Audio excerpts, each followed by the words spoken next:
Tuan, kita tahu apabila kita nak mati, tuan. Jadi semua perkara mesti nak mula dengan niat. Bila ada niat, mesti ada usaha. Jadi apa usaha kita, tuan? Itulah dia salah satu apa orang kata, platform yang diberikan oleh tabung haji. Kita menabung dari usia muda, ada tanam niat dan iktikad untuk menunaikan haji pada satu hari nanti. Nanti bukan apa, tuan, tak cukup kota pun. Saya dengar isteri saya minta itu, dia kata, ya Allah, kalau umur saya panjang, dia kata, berapa tahun lagi baru dapat.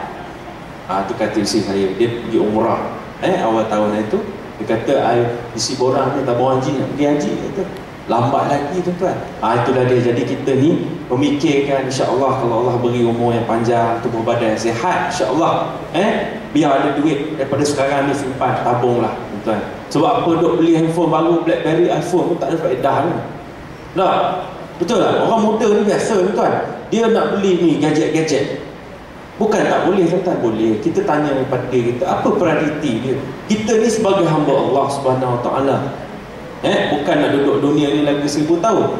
Kalau nak duduk 1000 tahun pun takkanlah nak cerita gadget lagi, nak cerita kereta, nak cerita benda-benda duniawi je. Ini benda yang kita kena faham. Jadi bila kita cerita hijrah, tuan, saya tertarik semalam satu forum dengan seorang ustaz. Jadi ustaz ni dia cerita je bagaimana nak ajak orang muda ke program-program ilmu, majlis ilmu, nak ajak program-program begini orang muda. Ramai, tuan, cuba tuan tengok belakang tu.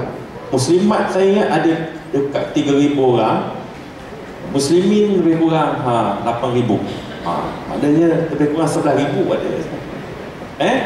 Jadi kita nak ajak orang muda ni kembali kepada fitrah, kembali kepada Al-Quran dan Sunnah. Bagaimana, tuan? Hari ni kita tengok ustaz-ustaz menjadi idola pada anak muda. Alhamdulillah, kita ada Ustaz Azhar Idrus contohnya, jadi household name. Masya Allah. Siapa pernah menyangka, tuan? Dulu household name kita ada Datuk Siti Nurhaliza, kita ada Mawi, barangkali kita ada ramai lagi penyanyi-penyanyi dan barangkali pelakon-pelakon. Tapi hari ini ustaz-ustaz pun jadi household name. Masya Allah. Siapa yang menyangka? Jadi ini salah satu approach.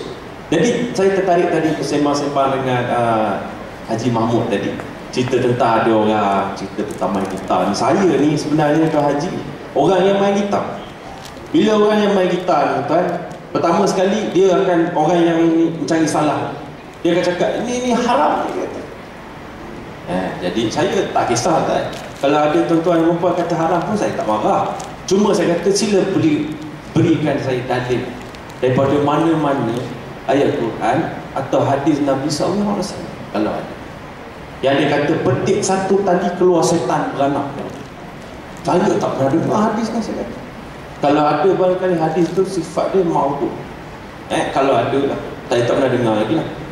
Saya tanya ulama-ulama hadis tu, kata tak ada, tak pernah dengar.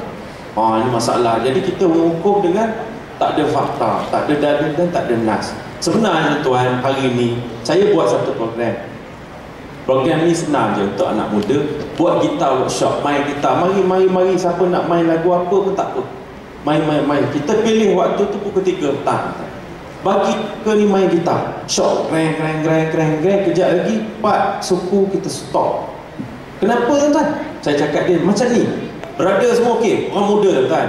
Tuan-tuan ni semua insya-Allah orang baik-baik. Saya cakap pun cara orang baik-baik lah. Mak Rock ni dia, kita nak raih kan dia lain, tuan. Dia kena, brother okey, brother, semua okey. Mak Rock kan.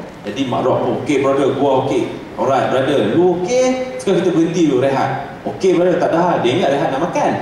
Sekarang kita solat asar dulu, brother. Sekejap lagi nak azan, pergi ambil wuduk. Masya Allah, tuan-tuan. Bentang tika ni, tadi lepas Rock ni, bentang tika ni, semayang jemaah ramai-ramai. Masya Allah. Ini benda-benda yang kita nak buat. Kaedah-kaedah yang baru dalam menarik anak muda, orang muda kepada agama. Kalau nak panggil pakat atau ustaz-ustaz kita, ulama-ulama kita daripada dulu dah buat. Itulah baik-baik membuka veteran juga. Veteran perang, kata ustaz semalam tu.